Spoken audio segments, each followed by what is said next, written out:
Oggi parliamo di un problema grave sugli agrumi, la cocciniglia rosso forte. La stiamo vedendo qua, che cos'è? E che cos'è? Già il nome ci fa arrabbiare perché rosso, va bene, lo sopportiamo, ma forte ci fa girare un po', come si dice le madonne. È una cocciniglia che oramai ha vento in tutta Italia e non ci se ne scampa più, perché è davvero insidiosa per tutti gli agrumi e soprattutto sui limoni, perché questa piccola cocciniglia poi ha 3, anche 4 generazioni nell'arco dell'anno e quindi monitorarla e fare una lotta biologica inizia a diventare un po' complicato. Comunque parliamo subito del danno che fa. Innanzitutto i maschi sono un po' piccolini, colore un po' più marroncino, le femmine sono leggermente più grandine, ma di poco. Il maschio ha 1 mm, la femmina 2 mm, la femmina è più sul rossiccio.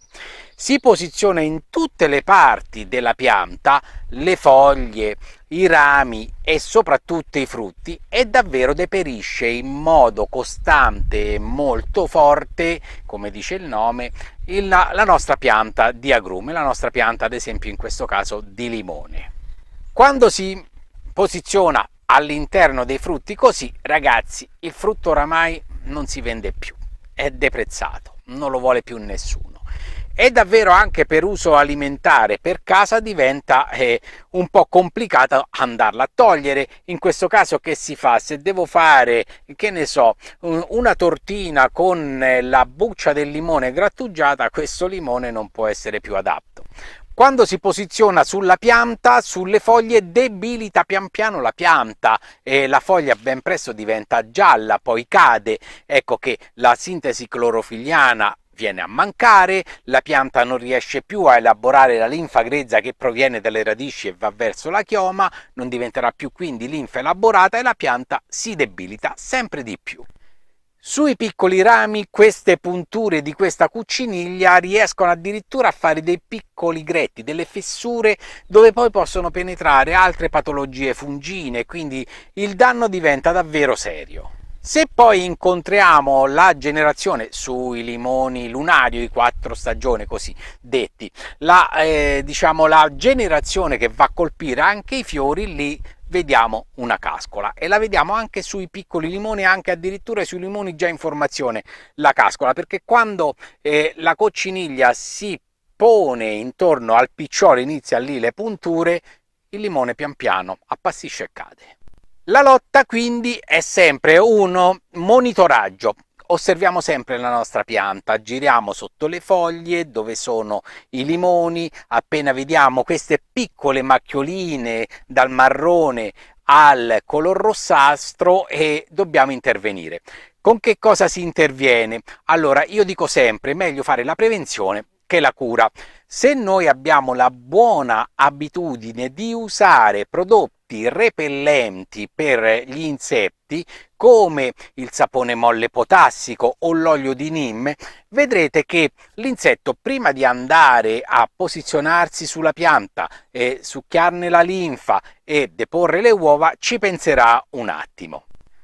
Il sapone molle potassico, e vi sto mettendo qui in alto il link della scheda, è sempre un aiuto alle nostre piante come azione repellente e poi dà anche potassio. La stessa cosa l'olio di neem, e vi sto mettendo qui in alto di nuovo la scheda, è sempre un ottimo prodotto, oltre che repellente anche insetticida, e con quel trattamento aiutate anche la vostra pianta a liberarsi dalla fastidiosissima minatrice. In qualunque momento la cocciniglia rossa forte sta prendendo il sopravvento, potete magari spostarvi su trattamenti un po' più duri anche voi, scusatemi, almeno combattiamo ad armi pari. Potete ad esempio, e vi sto mettendo qui in alto il link del prodotto, utilizzare lo stop. Lo stop è biologico, ragazzi, lo stop è olio di colza grezzo, l'olio di colza è biologico. Che fa l'olio di colza?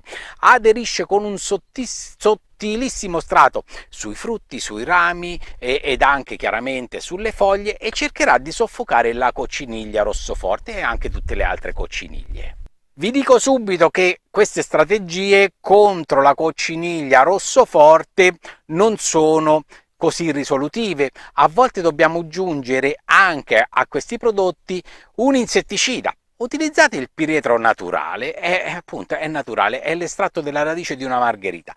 Lo aggiungete a questi trattamenti e almeno abbiamo una marcia in più per debellare la cocciniglia rossoforte e anche le altre cocciniglie. Cercate poi sempre, questo è un consiglio mio, di tenere la pianta dove passa l'aria, la luce, perché chiaramente in tutte quelle zone ombreggiate dove non arriva la luce, dove c'è la rugiada si deposita e rimane lì anche tutto il giorno, lì è più facile che ci saranno le patologie fungine e l'attacco degli insetti e poi lì i nostri trattamenti non riescono ad arrivare. Quindi una bella pianta, sì, folta ma non che non passa aria e luce, trattamenti mirati alla prevenzione con prodotti biologici e cerchiamo di risolvere anche questo fastidiosissimo problema.